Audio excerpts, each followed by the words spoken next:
Hey folks, it's Nate, and it's time for another QuickCast.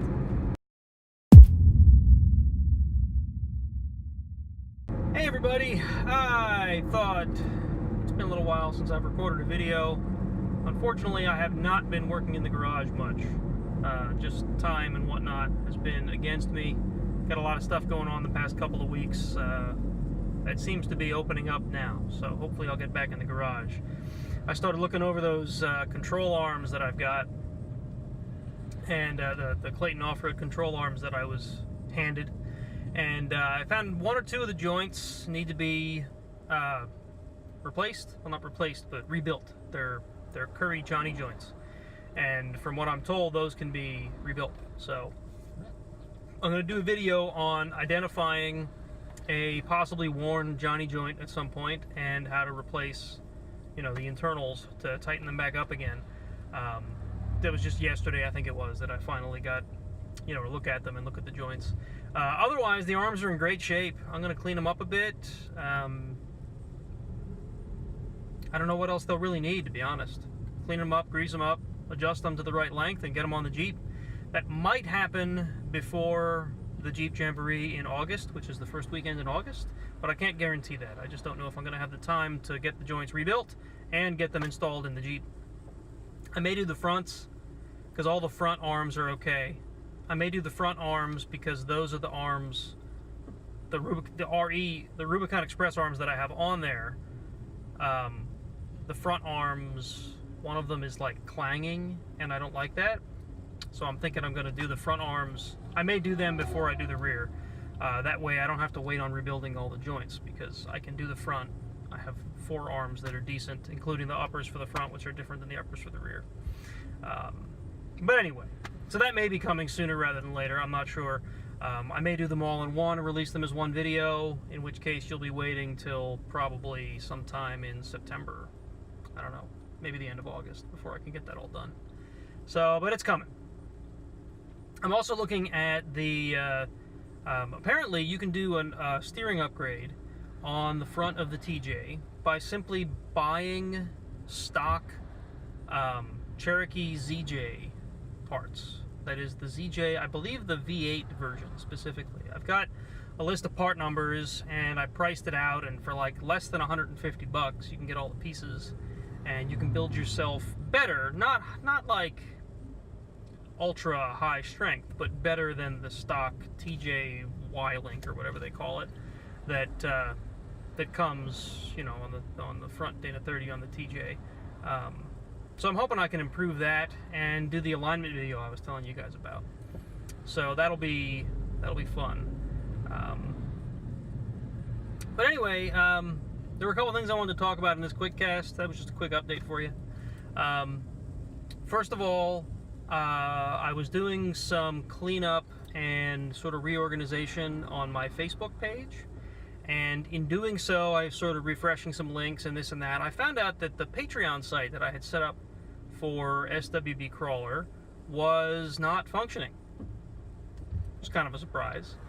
So Patreon had recently changed some of their sign-up process, such that if you open a new Patreon, you have to fill out all the stuff, and then you have to submit it for approval, and then they, you know, approve your Patreon site.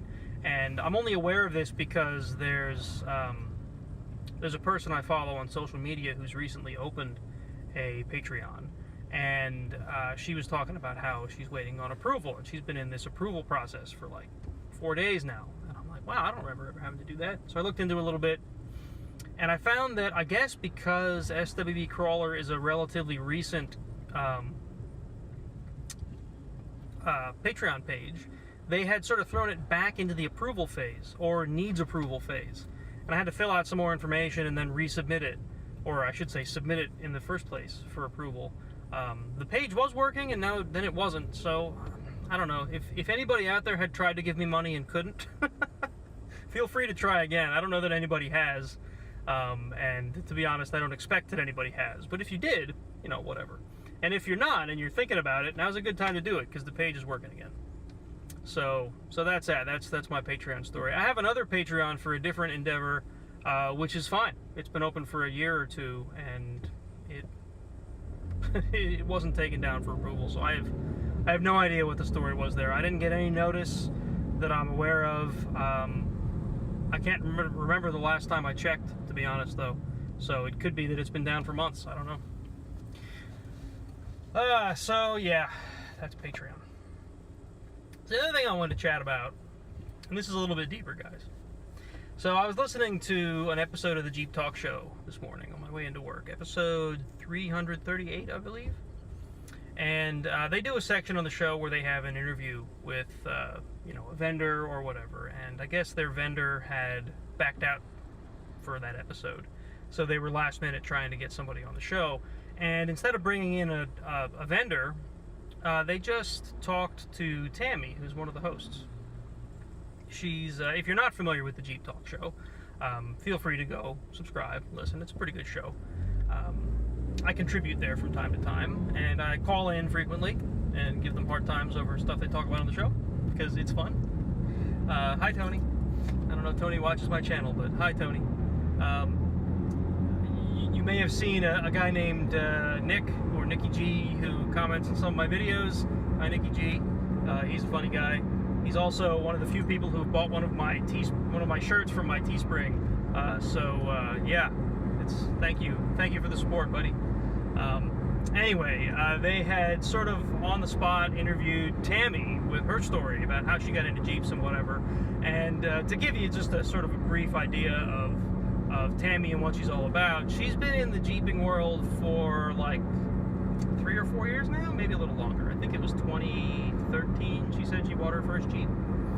And up until then, she was completely unaware of the Jeep community. So that's one of the reasons she's on the show, to give fresh perspective, to bring, not just a woman's view of this community and the world of Jeeps, but also to follow her as she learns, as she figures out, how do you take the top off? How do you take the doors off? How do you deal with rust? How do you keep the paint nice, And she really got into it, She's got a Rubicon now. She went from a Sahara to a Rubicon, and she later got a Lift and some 35s, and I've wheeled with her a few times, and she's really come a long way.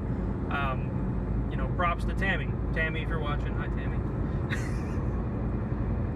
So, at any rate, in part of her story, she was talking about how accepting the community has been in general. And I've always believed that the Jeep community is a great community. I've always had a great experience with the community in general, especially people I've met face to face. But she's also had one or two, maybe just one, instance where she was on a message forum and she had a really bad time of it. I don't necessarily know all the details, and I don't want to share her story for fear of getting anything wrong, but I'll just say that they basically pushed her out of that forum. And I don't think that's cool. It's not cool at all. It's not cool to push anybody out of a forum, especially someone who's there to learn, So it kind of got me thinking. She talked about this during her little impromptu interview here. It kind of got me thinking about the community and about especially women in the Jeep community. Now, my wife is not really a Jeeper. At least she's not into it like I am. She comes along on our trips, and that's cool. I'm glad that she comes along. And our kids come along. We have 2 little girls. You've met them in some of my previous videos. Go check out my track lock identification video if you want to see some hilarity with 2 young kids underneath a Jeep. But anyway, I like to think that this community, the Jeeping community, is a great place for the 2 of them to see how people should act and to grow up around good people.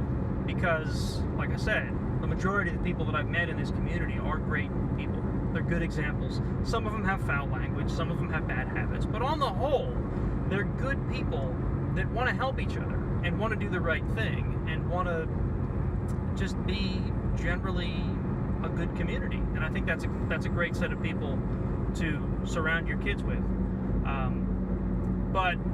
Again, if my wife ever wants to get into this, if she ever wants her own Jeep, or if she ever wants to be a bigger part of the community, I want the community to be accepting of her.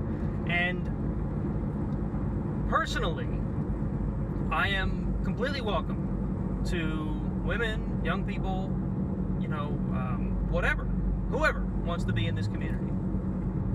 And I'll help anybody I come across on the trail. I don't care what color your skin is. I don't care what gender you are. I don't care how old you are. If you're being a good steward of our resources, which is the woods, the trails, if you're not giving us all a bad name by hanging out in the woods and drinking and lighting stuff on fire and shooting things you're not supposed to and trespassing, then I'm going to help you out. I'm going to accept you as part of this community. I don't care how experienced you are. But I feel like there's a lot of people that don't. Maybe they mean it, maybe they don't. I recently ran into a post on a Facebook group that I'm a part of, and I'm a part of a number of Jeep Facebook groups. I'm sure a lot of us are. But because of SWBCrawler, because of my interests, because I'm just in this community, I'm part of a lot of groups. And I forget which one it was, but there was a young woman, I don't know, in her 20s. I don't know how old she is. She looked youngish. Has a Wrangler, and she took the top off the Jeep for the first time. And she was real happy about that. She took pictures, her driving, and I guess she was about to get caught in a rainstorm, so she took a picture of her in her driver's seat, similar to the perspective you're looking at me at. She's wearing some sort of a, bikini or tube top thing that's strapless, right? So from here up, just her, right? Bare shoulders, that sort of thing. And she's talking about how she's about to get caught in a rainstorm because her top's down and she sees clouds rolling in. And the comments that people made on her picture really, it kind of bothered me. There were a lot of guys there that instead of being happy for her, or you're gonna get wet, or just being funny and jovial and enjoying that this young woman is enjoying her time in her Jeep, something that we can all relate to. One guy's making comments about how she still has her top on, even though she said she took her top off. He's obviously not talking about the top on her Jeep. One guy's talking about how it'd be a shame if that top got wet, because he's obviously talking about the top she's wearing, not the one on her Jeep. Now, she handled it well. She didn't get angry with them. She didn't, whatever. She just sort of took their innuendos at face value and, responded in such a way that made them look like idiots, to be honest. But my point is, just because she's a pretty girl on a group that's full of men, doesn't mean she should be treated like meat. Doesn't mean she should be treated like, you don't even know this girl. You're not talking to her. You're not sitting next to her at a bar where you're going to hit on her and try to pick her up. This is just a random girl on a forum or on a... I don't know. I'm not sure if I can truly articulate what I'm trying to say here. The bottom line is, I love this community, and I hate when I see people misbehaving in it, and I consider that misbehaving. If that was my daughter or my wife, and they're just sharing a good time they're having, no innuendo, nothing sexual about it, I think that the community in general, people on the forum, the people on the group, the people on whatever they're posting it to, should just keep their damn mouths shut about trying to get them to take their top off, or trying to get them to, whatever. I don't know. Maybe I'm just highlighting on another facet of society that's falling into disarray. I don't know. The bottom line is, folks, treat people nice. Treat people like you want to be treated. Treat people like you want your daughter to be treated. That's what I do. I'm a red-blooded man like anybody else. I like a pretty woman. But, come on, be a gentleman. Be a freaking gentleman. Set a good example. I'm not trying to rant at you guys. I'm just saying, people like Tammy don't deserve your rude comments. She's just trying to do her thing. She's got, I've met her, I know her. She doesn't have any ulterior motives. She's not trying to drum up, you know, sponsorships on her blog or whatever. She's just being her. And if she's got some silly questions, answer them. Don't point people to the search. It's another common, you know, whatever. Didn't you try to Google it? Come on, just help people out. If you've got info, give it. Don't be late. And if you don't want to give it to people, don't. Be quiet. Don't razz on people because they don't know what the hell they're doing. Not everybody's born knowing everything. I don't know everything. I do a lot of stupid stuff in my videos. I try to do the best I can, but if I make a mistake, I'll own up to it. I'll even tell you guys. No, whatever. I'm rambling at this point. So, yeah, I won't say bottom line again. I've probably said it 100 times so far. Maybe I'll get a count, put that in the video. So, at any rate, yeah, there's another QuickCast. Maybe I'll call these Nate's Rants from now on. Probably should. So, some other interesting news. I'm working on talking to a vendor about something fun or maybe beneficial to the channel. So we'll see where that goes. I don't know how it's going to work out. But we can hope for the best.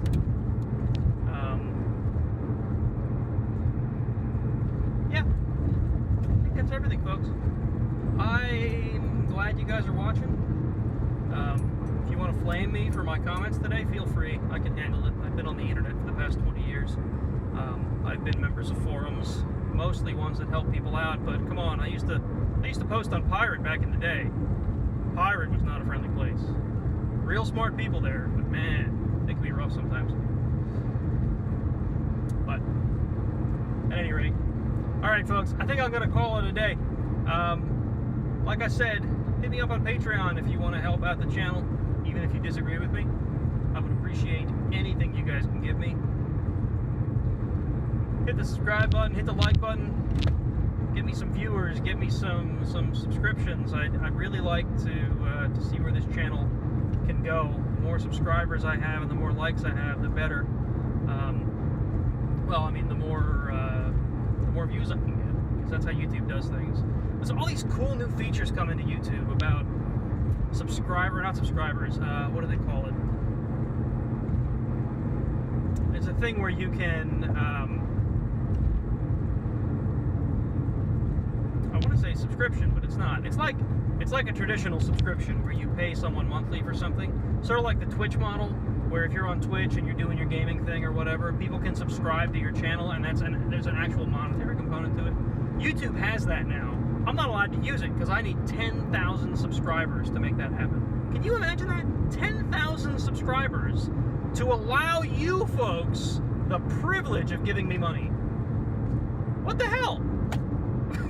I mean, what is that? Come on, if people want to throw money at it, I'm not saying you should, I'm saying that if people want to throw money at someone on YouTube, they should be allowed to do it. Doesn't matter how many freaking subscribers they've got. It's ridiculous. Same thing with, they have a merchandise plug-in now, or a merchandise option for YouTube creators, where you can link a Teespring account. That would be perfect for my channel. I've been talking to you guys about Teespring stuff that I've got up and running, apparel on Teespring for months. I can't link it until I have 10,000 subscribers. Again, why? Why the heck not? Why have such an arbitrary limit? I'm ranting again. I'm going to stop ranting, and I'm going to say thank you guys for watching. Find me on social media, feel free to follow me. I will follow you back. Instagram at SWBCrawler, that's been pretty active lately. Twitter at SWBCrawler. Those two platforms are great for people like me because they're easy to manage and they're easy to talk to folks. Facebook is turning into a muddled mess, but I'll stay there as long as there's people there to interact with, because that's the point. I want to interact with you folks. So yeah, hit me up on Twitter or Instagram, or comment on this video, and I will get back to you. I try to respond to everybody. So yeah. Alright guys, I'm going to call it the end of this video. It's been 20 minutes now. So, yeah, thank you guys for watching. Catch you next time.